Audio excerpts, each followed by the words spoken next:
فی جار آمدن، آمد یہ جمع کا لفظ ہے اور اس کا واحد ہے عماد، الصلاۃ عماد الدین جو آپ نے سنا ہے، عماد کے معنی ستون کے ہوتے ہیں، یا یہ عمود کی جمع ہے، ٹھیک ہے، عماد کی جمع ہے یا عمود کی جمع ہے، تو ستون اور جمع کا لفظ ستونوں، فی آمدن ستونوں میں، اور کیسے ستونوں میں؟ ایسے ستونوں میں جو ممددت ہے، میم دال دال مادہ باب تفعیل، مددہ یمددو، مددہ یمددو تمدیدن، اس کے معنی ہوتے ہیں جی پھیلانا یا کسی چیز کو لمبا کرنا، بڑھانا، تو ممددن بڑھانے والا، لمبا کرنے والا، اور ممددن بڑھایا ہوا، لمبا کیا ہوا، تو ممددتن تو نکرہ اس لیے لایا گیا کہ پھر ایسے ترجمہ ہم ایڈ کریں گے لفظ کو، ایسے ستونوں میں جو بڑھائے ہوئے ہوں گے، لمبے کیے ہوں گے، کھینچے ہوئے ہوں گے، موصدۃ علیہم، اور دوسری خبر ہوگی فی امد ممددۃ، یعنی وہ آگ جو ہے وہ کیا ہوگی؟ ایک تو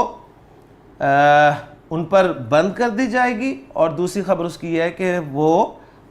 پھیلائے ہوئے لمبے لمبے ستونوں میں ہوگی۔ اتنے حصے کو فی امد ممددۃ کو ہم ایک مبتدا محذوف کی خبر مان لیتے ہیں، اور وہ مبتدا محذوف ہے ہم فی امد ممددۃ، وہ ہوں گے، ٹھیک ہے، جن پہ بند کر دی جائے گی نا، تو وہ کہاں پر ہوں گے؟ وہ ایسے ستونوں میں ہوں گے جو لمبے کیے گئے ہوں گے، جو پھیلائے گئے ہوں گے، یا بڑے بڑے، پھر اس کا ترجمہ ہم کر دیتے ہیں اردو محاورے میں، جو بڑے بڑے ستونوں میں ہوں گے۔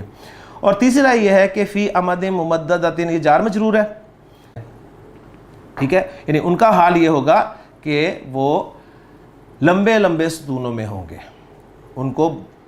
بند کر دیا جائے گا، یعنی آگ ان پر بند کر دی جائے گی، اور ان کا حال کیا ہوگا؟ وہ لوگ جو ہوں گے وہ لمبے لمبے ستونوں میں ہوں گے۔ تو یہ سورہ مبارکہ تھی جی، 9ویں آیت مکمل ہو گئی یہاں پر الحمدللہ۔ بہت میں تیزی سے آپ کے سامنے سے بولتا ہوں، اب مفہوم آپ سارا سمجھ چکے ہیں، تو اس کو ذرا ترجمہ سامنے رکھ کر دیکھیں کہ اللہ تعالیٰ فرما رہے ہیں کہ وَيْلٌ لِكُلِّ ہُمَزَةٍ لُمَزَةٍ، ہلاکت ہے، تباہی ہے، بربادی ہے ہر ہمزہ لمزہ کے لیے، الذی جمع مالا وعددہ، ویلن ہلاکت ہے، تباہی ہے، بربادی ہے، اگر بدل بنانے ترجمہ کر رہے ہیں، اس کے لیے جس نے مال کو جمع کیا اور اسے بار بار گنتا رہا، یحسب ان مالہ اخلدہ، حال اس کا یہ ہے کہ وہ گمان کرتا ہے کہ اس کا مال ہمیشہ اس کے پاس رہے گا یا اسے ہمیشہ رکھے گا، کلا، ہرگز نہیں، ایسا نہیں ہوگا، لَيُنبَذَنَّ فِي الْحُطَمَةِ، قسم سے اسے پھینک دیا جائے گا حطمہ میں، وَمَا أَدْرَاكَ مَا الْحُطَمَةُ، تمہیں کیا معلوم وہ حطمہ کیا ہے؟ نار اللہ الموقدہ، اللہ کی بھڑکائی ہوئی آگ ہے، وہ اللہ کی بھڑکائی ہوئی آگ ہے، الَّتِي تَطَّلِعُ عَلَى الْأَفْئِدَةِ، وہ بھڑکائی ہوئی آگ، وہ آگ جو دلوں تک جا پہنچے گی، اِنَّهَا عَلَيْهِمْ مُؤْصَدَةٌ، وہ آگ ان پر بند کر دی جائے گی، فی امد ممددہ، وہ آگ بڑے بڑے ستونوں میں ہوگی، لمبے لمبے ستونوں میں ہوگی، یا ان کا حال یہ ہوگا کہ وہ لمبے لمبے ستونوں میں ہوں گے، ٹھیک ہے، یہ مختلف جو ہم نے گرامیٹیکلی پاسبلٹیز رکھی ہیں سامنے، ان کے حساب سے ترجمہ کر رہا ہوں۔ دلوں تک پہنچ جائے گی آگ، کیا ترجمہ اس کا؟ پھر اس سے مفہوم کیا لیا گیا ہے کہ دنیا کی آگ جو ہے وہ بھی دلوں تک پہنچتی ہے، ایسی بات نہیں ہے کہ آگ دل کو نہ جلائے، لیکن عام طور پہ دنیا کی آگ جو ہوتی ہے وہ دل تک پہنچنے سے پہلے انسان کی موت واقع ہو جاتی ہے، تو یہاں پر یہ بتایا جا رہا ہے کہ وہ معمولی آگ نہیں ہے، وہ آگ دلوں تک جا پہنچے گی، یعنی دل، کیونکہ موت تو آئے گی نہیں، ظاہر بات ہے، تو دل بھی جلیں گے، اور جب دل جلیں گے تو اس دل کے جلنے کی تکلیف کچھ اور ہی ہوگی۔ کیوں؟ اس لیے کہ انتہائی نازک آرگن ہے، اللہ تعالیٰ نے کیسے اسے دیکھیں کہاں پر رکھا ہوا ہے، بڑا ایک کہہ لیں کہ محفوظ جگہ پر، جو بھی ہو جائے عام طور پہ چوٹ نہیں لگتی، ہاں چوٹ جس سے لگتی ہے اس کا ذکر کیا ہوا ہے کہ دلوں کو جو چوٹ لگتی ہے وہ یہ منہ پر یا پیٹھ پیچھے، تانے دینے سے، طنز کرنے سے، باتیں کرنے سے، یہ زبان کے سارے اعمال ہیں جو سامنے آتے ہیں. تو وہ آگ دلوں تک جا پہنچے گی, دل بھی جلیں گے, اور انتہائی حساس آرگن ہے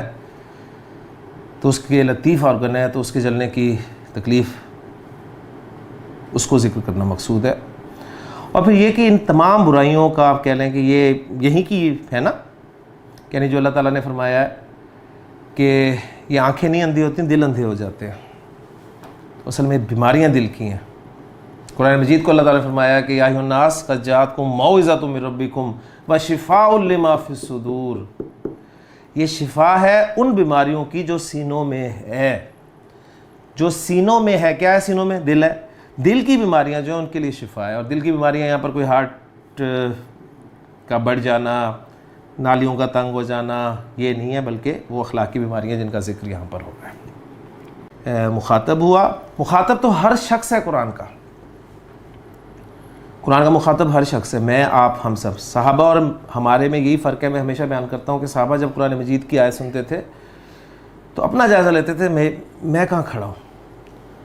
اور ہم جب بھی قرآن مجید کی صورت پڑھتے ہیں تو سب سے پہلے دیکھتے ہیں شان نزول کیا ہے, کس کے بارے میں نازل ہوئی ہے. اور جب پتہ چلتا ہے ولید بن مغیرہ عاص بن وائل کے بارے میں نازل ہوئے تو ہم سمجھتے ہیں یہ ہمارے لیے تو ہے ہی نہیں. لیکن قرآن کی ہر آیت میں میرے لیے, آپ کے لیے ہدایت ہے. تو ہدایت ہم اسی سے حاصل کریں گے اور اپنا جائزہ لیں گے کہ کہیں صفات ہمارے اندر تو نہیں ہیں. تو اگر مسلمان ہونے کے باوجود ہمارے اندر بھی یہ صفات موجود ہیں, پائی جا رہی ہیں یا پائی جائیں گی,